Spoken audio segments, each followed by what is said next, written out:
أعوذ بالله من الشيطان الرجيم.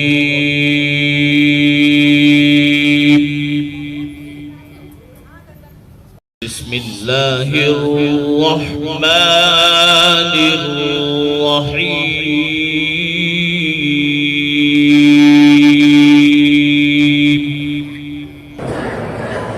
مجھے ایک دفعہ دل کا دورہ ہو چکا ہے اور اللہ شفا عطا فرمائے. ویسے بزرگوں نے ایک عمل لکھا ہے، اگر کرو گے انشاءاللہ. اللہ کے نام ہے نا، یا قوی والقادر والمقتدر قونی وقو قلبی. یا قوی والقادر والمقتدر قونی وقو قلبی. ہاتھ رکھ کے 11 دفعہ نماز کے بعد پڑھا کریں انشاءاللہ، پھر دورہ نہیں ہوگا.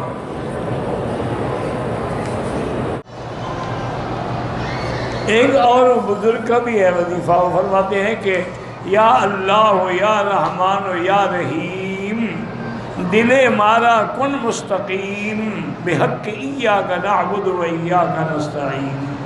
یہ پڑھا کریں انشاءاللہ دل کا دورہ کبھی نہیں پڑے گا. کہتے ہیں جی کہ میں بیمار ہوں، ابھی تک شفا نہیں ہوئی، اللہ کی رحمت سے مایوس نہ ہوا کر. بیماری بھی وہی دیتے ہیں، شفا بھی وہی دیتے ہیں، دکھ بھی وہی دیتے ہیں، سکھ بھی وہی دیتے ہیں. اگر 20 سال سکھ کے گزر گئے ہیں وہ بھول گئے ہو، اب بیماری میں تمہیں تکلیف ہو رہی ہے. ہر حال میں اللہ کی رضا پہ راضی رہیں. وہ ہمارے بزرگ تھے نا، ہم دین پور شریف والے، تو وہ ہمیشہ پڑھا کرتے تھے. وہ اصل سرائکی بزرگ تھے نا، تو اپنی سرائکی زبان میں کہ مہرے سجن ہے دم بدم اور کارے سجن ہے گاہ گاہ، اونوی سجن ہے واہ واہ، ایوی سجن ہے واہ واہ.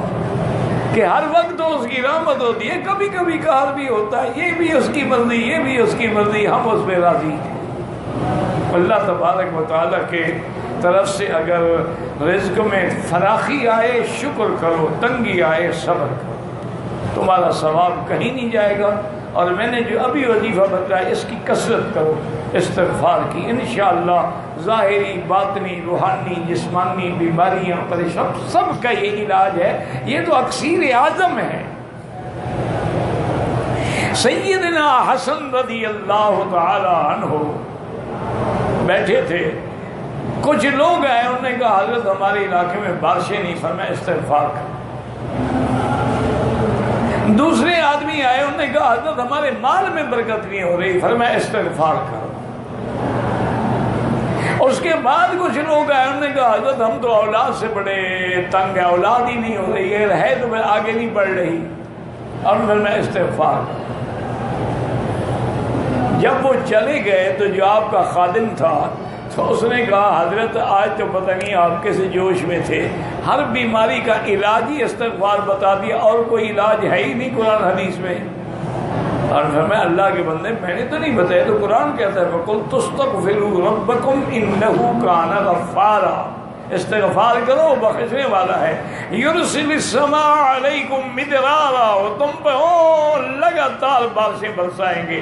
وَيُمْدِدْكُمْ بِأَمْوَالٍ، تمہارے مال کو بڑھائیں گے. وَبَنِينَ، تمہاری اولاد کو بڑھائیں گے. وَيَجْعَلْ لَكُمْ جَنَّاتٍ وَيَجْعَلْ لَكُمْ أَنْهَارًا، تمہارے باغوں کو پھل پھل لگائیں گے اور نہریں جاری کر دیں گے. تو قرآن کا وعدہ ہے، میں نے نہیں بتایا.